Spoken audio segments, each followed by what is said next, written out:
constitué en sous-système hiérarchisé. Donc, fin de citation de ce passage de l'instance d'évaluation du Conseil supérieur de l'enseignement supérieur. Donc, ce modèle d'enseignement supérieur a consacré, entre autres, une dualité, comme vous le savez, entre l'accès ouvert et l'accès régulé. Et cette dualité a engendré une hiérarchisation au détriment, bien sûr, de l'accès ouvert.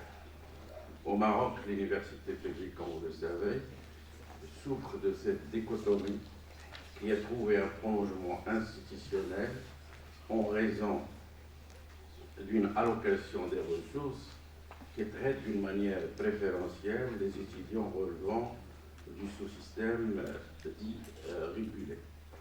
La hiérarchisation de l'enseignement supérieur au Maroc en deux vitesses a dévalorisé chez l'opinion publique l'accès ouvert et stigmatisé les études et les établissements à accès ouvert.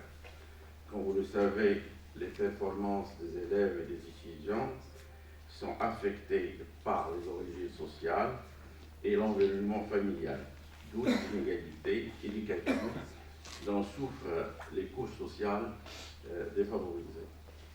Et toujours en rapport avec les remarques de cette instance d'évaluation relevant du Conseil supérieur de l'enseignement et de la formation de la recherche, et sans empiéter sur vos débats et sur vos échanges et vos discussions, je ne peux conclure cette intervention brève sans rappeler deux remarques importantes à mon avis, extraites de l'ouvrage de Thomas Piketty, intitulé Une brève histoire de l'égalité. Et ces remarques qui sont en rapport avec la thématique objet de ce colloque.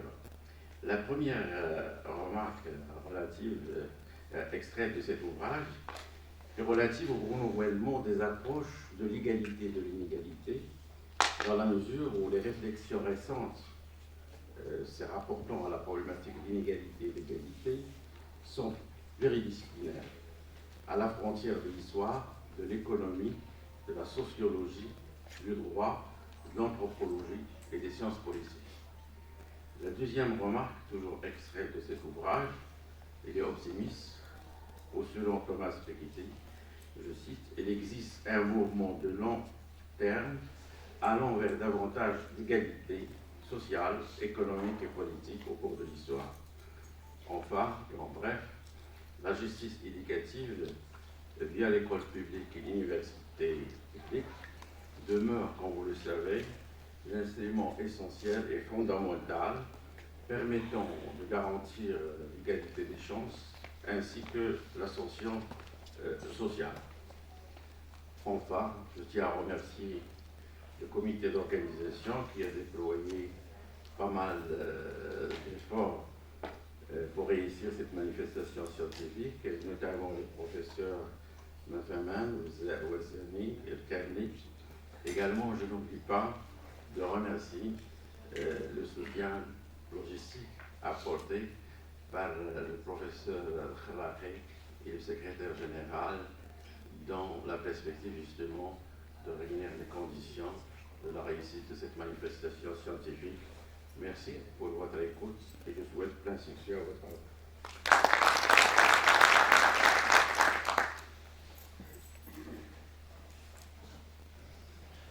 Je remercie très chaleureusement le professeur Ezdine Roufran qui ne ménage aucun effort pour soutenir et encourager les différentes activités de notre établissement et qui veille à ce que cet établissement soit un centre de rayonnement sur le plan national et même international. Alors notre cher ami et collègue, le professeur Omar Hnish, directeur du CIRPEC et vice-président chargé des affaires académiques, devait être parmi nous aujourd'hui, seulement il a dû se rendre à une mission à l'étranger, donc nous lui souhaitons plein succès et nous le remercions vivement pour son appui à cet événement. Alors je donne la parole tout de suite au professeur Tahar Manser, directeur de notre laboratoire, pour prononcer un mot au nom du laboratoire.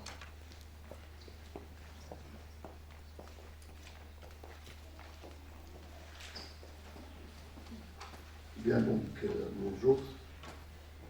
Je ne vous cache pas que je suis fier d'être le coordonnateur du laboratoire d'analyse économique et de modélisation. Un laboratoire original puisqu'il veut être un espace de travail collaboratif entre des économistes, des mathématiciens, des statisticiens et des informaticiens. Le laboratoire privilégie la formalisation de l'analyse économique en recourant chaque fois que c'est possible à la modélisation mathématique des phénomènes économiques. Le laboratoire insiste aussi sur l'analyse empirique en recourant à l'analyse statistique avancée et sophistiquée des données. Plusieurs dizaines de doctorants travaillent dans notre laboratoire dans cet esprit-là. Nous formons aussi de futurs doctorants dans notre master portant le même nom, analyse économique et modélisation. Cette orientation de départ nous permet maintenant au laboratoire et entre autres d'intégrer rapidement l'analyse des grandes bases de données grâce à l'intelligence artificielle. Je suis très fier aussi de compter parmi les membres du labo beaucoup de collègues dynamiques, non seulement dans la production scientifique, mais aussi dans l'organisation de manifestations qui permettent la présentation et la discussion des résultats de différents chercheurs. Donc je laisserai mes collègues Si Abdullah, Yahya, Driss vous présenter l'esprit et les détails de ce colloque, mais j'aimerais seulement, avant leur laisser la parole, dire que l'université était un moyen de promotion sociale et de lutte contre les inégalités socio-économiques, et elle devrait le rester. Or, bien que l'accès à l'université soit libre et ouvert, l'accès à l'excellence devient problématique. Et il y a un risque que l'université devienne un moyen de reproduction et de renforcement des inégalités sociales. Nous discuterons probablement de cela et d'autres thématiques durant la journée et je souhaite plein succès à ce colloque. Merci.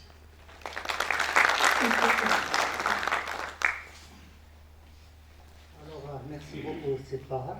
Donc, je donne la parole maintenant au professeur Abdullah Yousfi, président du colloque international de l'enseignement supérieur. Alors, il faut rendre à César ce qui lui appartient. C'est Abdullah, c'est l'initiateur de ce colloque en 2012. Bon, moi, je n'étais pas encore là, j'étais encore en classe. Et vraiment, il le considère comme son propre bébé. Et c'est un événement qui lui tient vraiment à cœur. Merci. Merci Célia. Monsieur le doyen, les vice-doyens, les présidents de colloque CES, M. Driss Mefaman et M. Mohamed El-Kamli, chers professeurs, chers étudiants et invités. Donc, comme nous savons tous, l'éducation est parmi les piliers du développement durable de n'importe quel pays. Aussi, c'est un moteur de développement économique. Donc, plusieurs études économiques ont montré d'une façon très significative que l'éducation a une influence forte et à long terme sur la croissance économique des pays. C'est dans ce cadre que notre laboratoire d'analyse économique et modélisation s'intéresse à cet axe de recherche.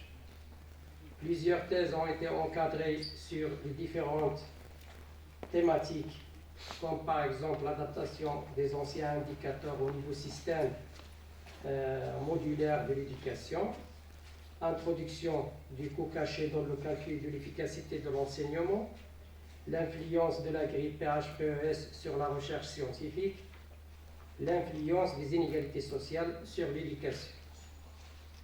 Afin de regrouper les différents chercheurs et spécialistes dans le domaine de l'éducation, la commission permanente du colloque, en collaboration avec le laboratoire d'analyse économique et sociale et modélisation, et notre faculté organise d'une façon périodique, chaque 2 ans normalement, le colloque international de l'enseignement supérieur CES. Donc la première version de ce colloque était en 2012 avec l'équipe Eradias, l'ancienne version dans notre laboratoire LIM. Cette version était sous le thème « Quel enseignement pour quelle efficacité ». La deuxième version était en 2015 et elle a traité le problématique de l'adéquation entre la formation et l'emploi. Et en 2017, nous avons organisé la 3e édition de ce colloque sous le thème « Études paramétriques et outils d'aide à la décision dans l'enseignement supérieur ». En 2019, l'organisation de la 4e édition de ce colloque, dont le sujet principal était sur la recherche scientifique. La 5e édition a été en 2021 et elle a traité le sujet de la réforme universitaire et elle a été à distance, donc à cause du Covid-19. Aujourd'hui, on se trouve avec la 16e édition de ce colloque, dont les présidents sont le professeur Driss Mefaman et le professeur Mohamed El-Kamli. Et au nom du comité d'organisation permanent du colloque, je leur remercie infiniment d'avoir accepté d'être les présidents de cette édition. Je les remercie de leur effort énorme déployé pour réussir cette manifestation. Je remercie également le décanat, le centre de recherche CIRPEC, le laboratoire d'analyse économique et modélisation pour l'aide financière et morale pour l'organisation de ce colloque. Donc la prochaine version va être, Inch'Allah, en 2025 sous un autre thème de l'enseignement. Et merci.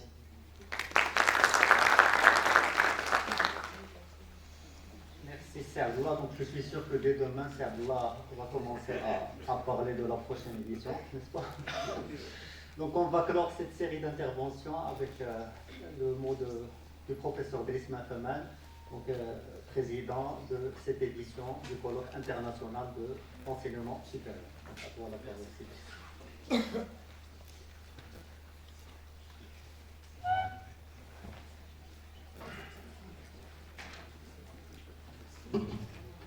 Salam alaikum, bismillah ar-Rahman ar-Rahim, salatu salam ala ashrafil mursalin.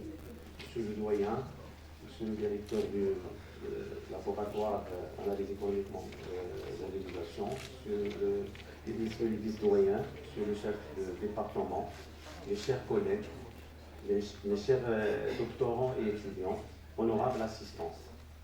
Au nom du comité d'organisation et des membres de l'équipe de recherche du laboratoire analyse économique et modélisation, relevant du centre interdisciplinaire de recherche en performance et compétitivité, j'ai l'honneur et le plaisir de procéder aujourd'hui à l'ouverture des travaux de la 6e édition du colloque international de l'enseignement supérieur CES 2023, organisé cette année sur le thème « Regard croisé sur les inégalités de l'enseignement supérieur » et qui s'inscrit d'ailleurs, comme était dit donc tout à l'heure par les collègues, dans la continuité des étudiants précédentes.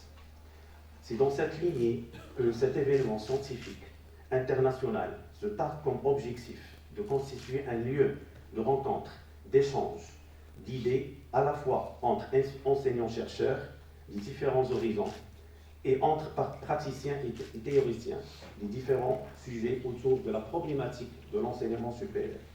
Et ce, afin d'enrichir les connaissances et susciter des avancées significatives dans le secteur d'enseignement et en particulier dans l'enseignement supérieur. L'organisation de ce colloque découle de notre volonté d'engager, dans le cadre de notre labo, une réflexion sur les inégalités dans l'enseignement supérieur qui revêt un caractère multidimensionnel, d'où la multiplicité de ses interprétations. Ce colloque est également pour nous une opportunité de nouer davantage de relations de coopération avec les experts, les chercheurs et les institutions spécialisées. Je tiens en premier lieu à vous exprimer donc mes plus vifs remerciements d'avoir accepté notre invitation a contribué à la réflexion sur la dite thématique. Cela enrichira certainement notre compréhension des inégalités dans le système éducatif marocain. Je tiens à vous informer, honorable assistance, que le programme de la conférence comprendra 2 sessions plénières et 6 sessions parallèles qui seront réparties comme suit. Dans la matinée, nous allons assister à 2 sessions plénières qui seront animées par d'éminents conférenciers qui contribueront à enrichir les échanges et les débats. Dans l'après-midi, nous prévoyons 6 sessions parallèles qui connaîtront l'intervention des enseignants-chercheurs et doctorants représentant des différents établissements universitaires nationaux. Les débats, les réflexions, les contributions et les propositions issues de ces sessions vont certainement nous être de plus grande utilité pour apporter un diagnostic efficace et des recommandations convenables sur les voies et les moyens d'améliorer les prestations de ce secteur vital. Avant de clore, et au nom du comité d'organisation, je tiens à remercier chaleureusement M. le doyen et son équipe des canals, à leur tête M. le vice-doyen chargé de la recherche scientifique, de la coopération et de partenariat, pour leur soutien inconditionnel et leur accompagnement précieux tout au long de la préparation des travaux de ce colloque. Mes remerciements s'adressent aussi au secrétaire général. Un remerciement particulier est aussi adressé au directeur du CEPEC qui ne cesse d'encourager et d'apporter le soutien financier aux différentes éditions de ce colloque. Dans ce sens, je tiens à vous transmettre les cordiales salutations de M. Omar Hennish qui n'a pas pu assister avec nous aujourd'hui pour des engagements professionnels. Le remerciement s'adresse aussi aux collègues et invités qui vont animer la session de ce colloque. Et pour finir, je tiens à remercier vivement les membres du comité d'organisation qui n'ont aménagé aucun effort afin de garantir la réussite des travaux de ce colloque, notamment mes chers collègues et doctorants présents parmi nous aujourd'hui, une équipe de doctorants jeunes, motivés, impliqués et engagés tout au long de la phase de préparation. Je vous demande de les applaudir. Honorable assistance, je vous remercie une fois de plus pour votre présence, votre attention et je tiens plein succès aux travaux de cette manifestation scientifique. Que ces échanges soient une source d'inspiration et de nouvelles perspectives pour tous les participants présents ici aujourd'hui. Merci.